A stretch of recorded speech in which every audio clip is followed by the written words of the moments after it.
तर नमस्कार मंडळी.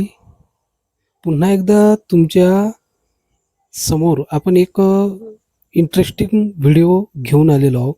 तर मित्रांनो, व्हिडिओ शेवटपर्यंत बघा आणि चॅनलवरती तुम्ही नवीन असाल तर चॅनलला सबस्क्राईब करा मित्रांनो. तर मित्रांनो, आपण जेव्हा हे व्यवसाय करतो, म्हणजे जसे की कुक्कुटपालन, शेळीपालन आणि दुग्ध व्यवसाय, ह्या तिन्ही व्यवसायाकडे मित्रांनो आपला बघण्याचा दृष्टिकोन म्हणजे एक शेतीपूरक व्यवसाय म्हणून आपण या उद्योगधंद्याकडे मित्रांनो आपण बघत आहोत. तर मित्रांनो, असे व्यवसाय जेव्हा लोक या व्यवसायामध्ये उतरतात, बरेचसे असे व्हिडिओ बघतात, नवनवीन यशोगाथा बघतात, त्याच्यामधून मित्रांनो एक आपल्याला प्रेरणा मिळते की आपलं सुद्धा मित्रांनो एक व्यवसाय असावा. तर अशा व्यवसायात जेव्हा आपण पडतो त्यावेळेस आपण कुठलाही मागचा पुढचा विचार न करता डायरेक्ट आपण या व्यवसायाला सुरुवात करतो. तर यामध्ये बरेचसे लोक यशस्वी होतात आणि भरपूर असे लोक अयशस्वी होतात. त्यामागील कारणे कोणते मित्रांनो, तर आपण ह्या व्हिडिओमध्ये आताच पाहणार आहोत. तर सांगायचे तात्पर्य असे की जितक्या प्रमाणात हे व्यवसाय चालू होत असतात तितक्याच प्रमाणात बंदसुद्धा पडत असतात. त्यामागे त्यांचे चुकीचे नियोजन, त्यांना कुठल्याही प्रकारचा या व्यवसायाबद्दल माहिती नसलेला जो अभ्यास आहे, त्यामुळे हे व्यवसाय अयशस्वी ठरत असतात. आणि जेव्हा या व्यवसायात लोक उतरतात त्यावेळेस मनात जरी इच्छा असली, ह्या व्यवसायामध्ये भरपूर असा पैसा तर असतोच, पण ज्या वेळेस आपल्या मनात या व्यवसायाप्रती, कारण या व्यवसायामध्ये आपल्याला जोपर्यंत आपण मेहनत घेणार नाही, स्वतः आपण काम करण्याची तयारी दाखवणार नाही, तोपर्यंत आपण या तिन्ही व्यवसायामध्ये अयशस्वी ठरू. यशस्वी वाटचाल करण्यासाठी मित्रांनो आपल्याला स्वतः तयारी दर्शवावी लागते की आपण फार्मचे जे काही नियोजन आहे, जे काही छोटे मोठे कामं आहे आणि काम करण्याची आपली जे इच्छाशक्ती आहे ते दर्शविल्याशिवाय आपण अशा व्यवसायामध्ये यशस्वी होऊ शकत नाही.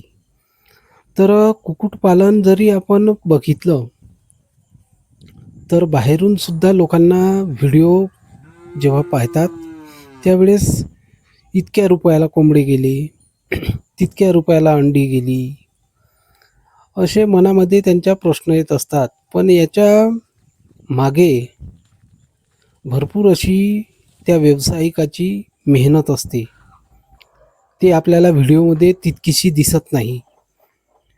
आणि माझे एकच सांगणे आहे सर्वांना की जेव्हा आपण व्यवसाय चालू करत असतो,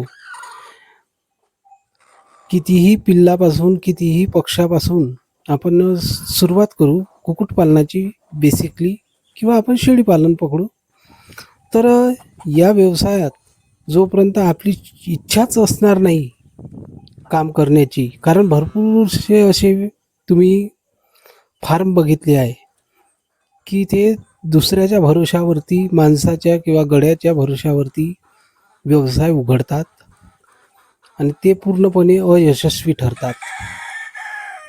कारण जोपर्यंत आपलं या व्यवसायामध्ये स्वतःचं लक्ष राहणार नाही, स्वतः आपण ग्राउंड लेवलवरती काम करणार नाही, तर मित्रांनो असा व्यवसाय हा टिकत नाही.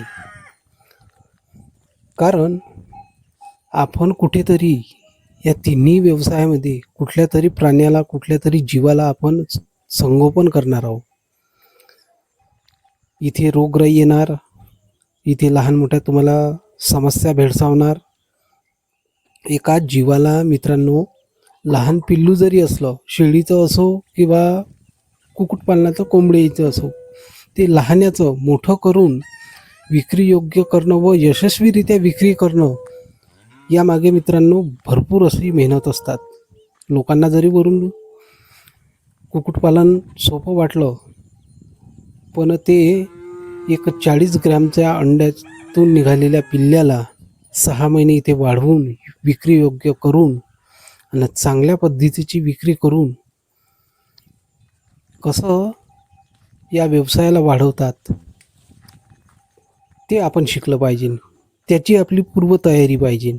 तेव्हाच आपण या व्यवसायात यशस्वी होऊ शकतो. तर बरेचसे असे लोक यूट्यूबवरती व्हिडिओ पाहून व्यवसायाला सुरुवात करतात. तर मित्रांनो तसे नको करा. तुमच्यात जर इच्छाशक्ती असेल तर तुम्ही लहान व्यवसायापासून मोठ्या व्यवसायापर्यंत नेऊ शकतात अशा व्यवसायाला. कारण मित्रांनो आपल्याला इथे काम करण्याची तयारी, तुम्हाला शेडवरती स्प्रे मारावा लागेल, तुम्हाला झाडू मारावं लागेल, तुम्हाला विष्टा साफ करावी लागेल, तुम्हाला पक्ष्यांना हाताळावं लागेल. ही सर्व कामे करावी लागेल. तेव्हाच आपण या व्यवसायामध्ये यशस्वी होऊ ना. तर मित्रांनो आपण जेव्हा या व्यवसायात उतरत आहोत तेव्हा आपल्या मनाची इच्छाशक्ती ही सदैव तत्पर असू द्या आणि अशा व्यवसायाला तुम्ही जरूर सुरुवात करावी आणि यशस्वी वाटचालसुद्धा चांगली असावी, शेवटसुद्धा चांगला असावा. 2 पैसे तुम्ही पण चांगले या व्यवसायातून कमावे. कारण हा व्यवसाय आपल्याला आर्थिकदृष्ट्या भरभराटीचा असतो. इतके आपले या सर्व व्ह्युअर्सना व सर्व दर्शकांना एक विनंती आहे मित्रांनो, की व्हिडिओ पाहून व्यवसाय चालू करत असताना तो काळजीपूर्वक व सतर्कतेने करा. कुठेतरी प्रशिक्षण घ्या, चांगलं नियोजन करा, चांगली विक्री करा, चांगल्या प्रकारचे पक्षी तयार करा. तर इतकेच मित्रांनो आपण तुम्हाला या व्हिडिओमध्ये सांगू इच्छितो. व्यवसाय करायचा आहे ना तर चांगल्या पद्धतीने करा. यशस्वी वाटचालीसाठी तुम्हाला माझ्या मनपूर्वक शुभेच्छा.